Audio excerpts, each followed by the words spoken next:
తెలంగాణలో మున్సిపల్ ఎన్నికల సందడి నెలకొంది. అయితే పార్టీ టికెట్లు దక్కని ఆశావహులు తీవ్ర అసంతృప్తి వ్యక్తం చేస్తున్నారు. కరీంనగర్లో 24వ డివిజన్ టికెట్ ఆశించి భంగపడ్డ బీజేపీ సీనియర్ నేత మహేందర్ రెడ్డి పార్టీకి రాజీనామా చేశారు. వారం క్రితమే బీఆర్ఎస్ నుంచి బీజేపీలోకి చేరిన సత్యనారాయణ రెడ్డికి టికెట్ కేటాయించడంపై మహేందర్ రెడ్డి తీవ్ర అసంతృప్తి వ్యక్తం చేశారు. బీజేపీకి గుడ్ బై చెప్పిన మహేందర్ రెడ్డి జనసేన తరపున బరిలో దిగుతున్నట్టు ప్రకటించారు.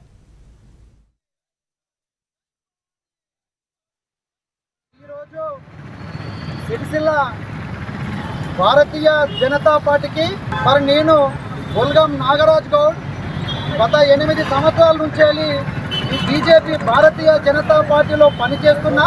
మరి 5 సంవత్సరాల కిందట 10వ వార్డు ప్రజలు నన్ను ఆశీర్వదిస్తే నేను కౌన్సిలర్గా గెలిచి ఇటు పార్టీకి మరి నా ప్రజలకు నేను పనిచేయడం జరిగింది. మరి ఈరోజు భారత రాజ్యాంగ నిర్మాత అయినటువంటి బాబాసాహెబ్ అంబేద్కర్ గారికి నా రాజీనామా లెటర్ ఇవ్వడం జరిగింది.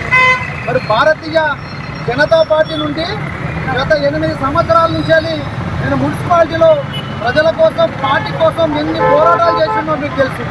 మరి అలాంటి వ్యక్తికి నాకే అన్యాయం జరిగింది ఈరోజు. మరి బీఫామ్ విషయంలో మరి 2 సార్లు నేను బండి సంజయ్ దగ్గరికి పోవడం జరిగింది. అదేవిధంగా జిల్లా స్థాయిలో ఉన్నటువంటి ఏదైతే జిల్లా ప్రెసిడెంట్ ఉన్నాడో రెడ్డవేణి గోపి అనే వ్యక్తి దగ్గరికి కూడా 2 సార్లు కూడా పోవడం జరిగింది. ఇవాళ ఇంత రకంగా పార్టీ కోసం కష్టపడి వాళ్ళ పార్టీని స్థాయికి తీసుకొచ్చా మాలాంటి వాళ్ళకి వాళ్ళ టికెట్లు ఇవ్వకపోవడం చాలా బాధాకరం. ఈ యొక్క వ్యవస్థ ఏదైతే ఉందో భవిష్యత్తులో చాలా పరిణామాలు ఎదుర్కొనే పరిస్థితి ఉంటుంది. ఇవాళ నేను కూడా భారతీయ జనతా పార్టీకి రాజీనామా చేయాల్సిన పరిస్థితి నాకు దాపురించింది. ఇవాళ ఎందుకు దాపురించింది అంటే కొంత పెద్దల యొక్క వివరశైలి వల్ల వాళ్ళు ఒక ఉంటుంది పొగలతో ఇవాళ నేనే రాజు నేనే మంత్రిగా మెదగాలంటే ఇవాళ ఏ ఒక్కరు కూడా ఇవాళ మనుగడ అటు సిరిసిల్ల మున్సిపాలిటీలోనూ బీజేపీ నేత మాజీ కౌన్సిలర్ నాగరాజు పార్టీ పెద్దలకు షాక్ ఇచ్చారు.